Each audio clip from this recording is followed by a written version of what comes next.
Jujur peserta sayang, kita nyanyi berdusta penghargaan. Assalamualaikum warahmatullahi wabarakatuh. Halo anak-anak semuanya, kembali lagi bersama saya Bu Nina dalam video pembelajaran tema. Di video kali ini kita akan belajar tema 1, subtema 1, pembelajaran 4. Tonton videonya sampai habis ya, supaya kalian bisa memahami materi-materi yang Bu Nina sampaikan di video ini. Oke, sekarang buka kitab tema kalian halaman 46 ya. Amatilah kain tradisional Nusantara berikut ini. Nah, ini adalah kain Nusantara anak-anak. Kain apa ini anak-anak? Oke, ini adalah kain batik. Dan temukan segi banyak pada pola kain-kain di atas. Oke, sekarang kalian cari ya segi banyak apa saja yang terdapat pada kain-kain, baik itu kain yang pertama, yang kedua, maupun yang ketiga. Sudah kalian cari? Oke, dan jawabannya adalah tara! Ini dia gambar-gambar dari segi banyak yang terdapat di dalam kain Nusantara ini, baik yang pertama, yang kedua, maupun yang ketiga anak-anak. Nah, jadi seperti ini ya gambar-gambarnya ya. Jadi kalian bisa menggambarnya pola segi banyaknya seperti apa yang ada di kain-kain ini anak-anak. Nah, seperti ini. Misalkan di kain yang pertama ada persegi panjang ya. Kemudian ada lagi seperti ini. Nah, kemudian untuk pola yang kedua, misalkan contohnya ada lingkaran ya, ada segitiga sama kaki seperti ini. Kemudian ada persegi panjang. Oke, kemudian untuk kain yang ketiga ini juga ada segitiganya juga seperti ini. Ya, jadi seperti itu ya cara mengerjakannya ya. Kalian melihat pokoknya segi banyaknya apa saja yang sesuai dengan gambar-gambar yang ada pada kain tersebut. Oke, jadi segi banyak itu dibedakan menjadi segi banyak beraturan dan segi banyak tidak beraturan ya anak-anak. Oke, untuk contoh bangun segi banyak yang beraturan, ada segi 4 atau persegi, ada segitiga sama sisi, segi 5 beraturan, segi 6 beraturan ya. Kemudian untuk ciri-cirinya seperti apa? Ciri-ciri segi banyak beraturan ya, ada beberapa ciri segi banyak beraturan, yaitu 1, sisinya sama panjang ya. Kedua, sudut-sudutnya sama besar. Ketiga, bentuknya cembung atau melengkung keluar. Jadi contoh segi banyak beraturan itu ada segitiga sama sisi. Nah, kalau untuk segitiga hanya segitiga sama sisi ya anak-anak, karena sisinya kan sama panjang kalau untuk segitiga sama sisi. Kalau untuk segitiga yang lainnya, misalkan segitiga sama kaki, itu kan sisinya kan berbeda kan. Hanya 2 sisi saja yang sama, 1 sisinya berbeda. Jadi untuk segitiga bangun segi banyak beraturan yang termasuk segitiga hanya segitiga sama sisi saja ya anak-anak. Oke, kemudian untuk ciri-ciri segi banyak yang tidak beraturan, yaitu 1, sisinya tidak sama panjang. Jadi berbeda ya antara sisi yang satu dengan sisi yang lain. Kedua, sudutnya tidak sama besar. Ketiga, bentuknya bisa cembung, bisa cekung. Jadi ini anak-anak contoh segi banyak yang tidak beraturan. Ada persegi panjang, ada segitiga sama kaki, ada jajar genjang, dan ada juga trapesium. Oke anak-anak, sekarang kita akan bereksplorasi untuk menemukan perbedaannya. Oke, yang pertama amati 2 bangun berikut ini. Jiplak ke kertas kalian ya. Oke, di sini ada bangun A sama bangun B. Lalu ukurlah dengan penggaris panjang setiap sisi bangun A dan B. Apakah panjangnya sama? Kemudian bagaimanakah dengan ukuran sudutnya? Ukurlah dengan menggunting bagian ujung dan menempelkan suatu sudut ke sudut lainnya. Seperti ini gambarnya anak-anak. Oke.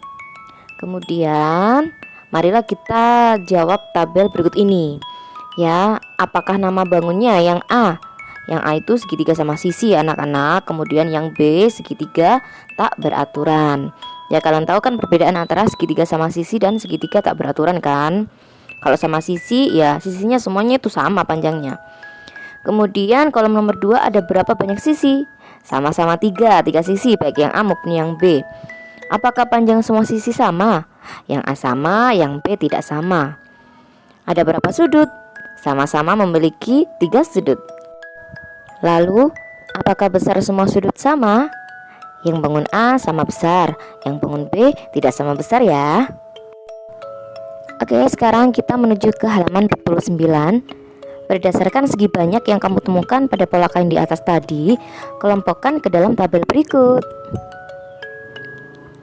Oke, tara, dan inilah jawabannya. Untuk segi banyak yang beraturan, ada persegi, ada segitiga sama sisi. Kemudian untuk segi banyak yang tidak beraturan tadi, ada segitiga sama kaki, ada lingkaran, ada belah ketupat, dan ada juga persegi panjang. Kalian harus memahami dan mengerti anak-anak ya, perbedaan antara segi banyak beraturan dan yang tidak beraturan.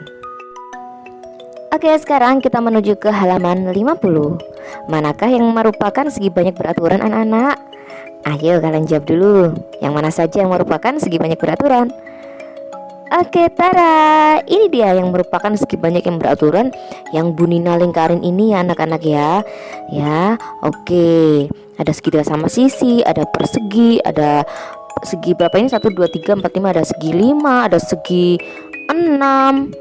Oke, ada segi 7. Pokoknya yang sisinya itu sama-sama semuanya itu merupakan segi banyak beraturan. Oke, mengerti anak-anak? Berbagai bentuk segi banyak terdapat pada kain tradisional. Hal ini semakin memperkaya keberagaman budaya Indonesia. Oke, sekarang kalian buka kitab tema halaman 51.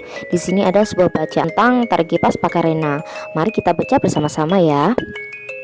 Tari Kipas Pakarena merupakan kesenian tari yang berasal dari Goa, Sulawesi Selatan. Tarian ini sudah menjadi tradisi di kalangan masyarakat Goa yang merupakan bekas kerajaan Goa. Kisahnya berawal dari perpisahan antara penghuni Boting Langi atau negeri Kayangan dan penghuni Lino atau bumi pada zaman dahulu. Konon sebelum berpisah, penghuni Boting Langi sempat mengajarkan kepada penghuni Lino cara menjalani hidup seperti bercocok tanam, beternak, dan berburu. Cerita ini diabadikan dalam gerakan tarian. Makna gerakan Tari Kipas Pakarena seperti gerakan berputar searah jarum jam, melambangkan siklus hidup manusia. Gerakan naik turun mencerminkan roda kehidupan yang kadang berada di bawah dan kadang di atas.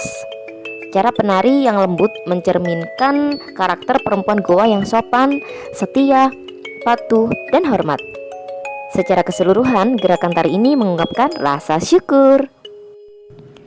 Oke, setelah kita baca bersama-sama bacaan tadi, sekarang temukan gagasan pokok dan gagasan pendukung dari paragraf 1, paragraf 2, dan paragraf 3 dari bacaan tadi ya.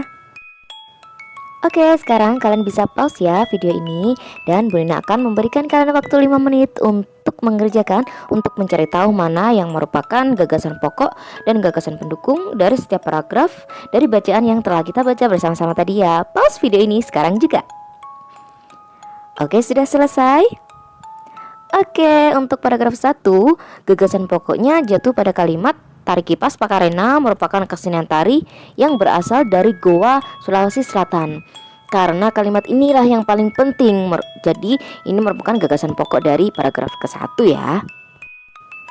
Kemudian untuk paragraf kedua, gagasan pokoknya jatuh pada kalimat kisah Tari Kipas Pakarena berawal dari perpisahan antara penghuni Boting Langi atau negeri Kayangan dan penghuni Lino atau bumi pada zaman dahulu ya. Kemudian untuk paragraf ketiga, gagasan pokoknya jatuh pada kalimat cerita perpisahan antara penghuni Boting Langi dan penghuni Lino diabadikan dalam gerakan tarian. Jadi seperti itu, kalimat yang paling penting itu merupakan gagasan pokoknya ya anak-anak dari sebuah paragraf. Oke, sekarang kalian buka kitab halaman 55. Seperti yang telah kamu ketahui sebelumnya, kita hidup penuh dengan keberagaman. Di dalam keluarga, hampir setiapnya berbeda. Di sekolah, kamu mempunyai teman-teman yang berbeda. Di masyarakat, kamu mempunyai tetangga yang berbeda-beda. Tahukah kamu, perbedaan yang ada di keluarga, sekolah, dan masyarakat akan menjadi indah apabila dilandasi oleh persatuan dan kesatuan. Apa sebenarnya makna persatuan dan kesatuan? Untuk menjawabnya, mari kita lakukan kegiatan berikut. Ambil sebelah lidi, cabut sebatang lidi dari sapu tersebut. Gunakan sapu dan setengah lidi tersebut untuk menyapu. Bandingkan hasilnya. Lalu tulislah kesimpulanmu pada kolom di bawah ini dan diskusikan jawabanmu secara berpasangan. Jadi anak-anak, sapu bisa digunakan untuk membersihkan, sedangkan sebatang lidi tidak bisa digunakan untuk menyapu. Kesimpulannya, apabila kita tidak bersatu atau tercerai-berai seperti halnya sebatang lidi, maka akan kesulitan dalam melakukan pekerjaan, iya kan? Namun apabila diikat dan disatukan, maka akan mudah dalam melakukan pekerjaan. Dengan sikap bersatu dan bekerja sama dapat memudahkan dan mempercepat pekerjaan anak-anak. Oke, sekarang kalian buka kitab halaman 56. Sikap yang menunjukkan persatuan dan kesatuan, contohnya menghargai pendapat saat musyawarah, apapun, membantu teman yang kesulitan, dan melaksanakan piket kelas. Untuk sikap yang tidak menunjukkan persatuan dan kesatuan, contohnya memaksakan pendapat sendiri, membeda-bedakan teman, mengejek teman, dan tidak mau melaksanakan piket. Dan ini adalah tugas yang harus kalian kerjakan. Tugasnya yaitu ada pada kitab halaman 57. Menurutmu, apa yang akan terjadi jika kita memiliki sikap persatuan dan kesatuan? Kemudian, apa yang akan terjadi jika kita tidak memiliki sikap persatuan dan kesatuan? Kerjakan tugasnya dengan teliti ya anak-anak. Oke, sampai di sini dulu pembelajaran kita di video kali ini. Semoga bermanfaat bagi kalian semua. Pesan Bu Nina, jangan lupa sholat 5 waktu dan lakukan kebaikan sebanyak mungkin. Semoga kalian sukses selalu. Terima kasih. Wassalamualaikum warahmatullahi wabarakatuh. Bye-bye.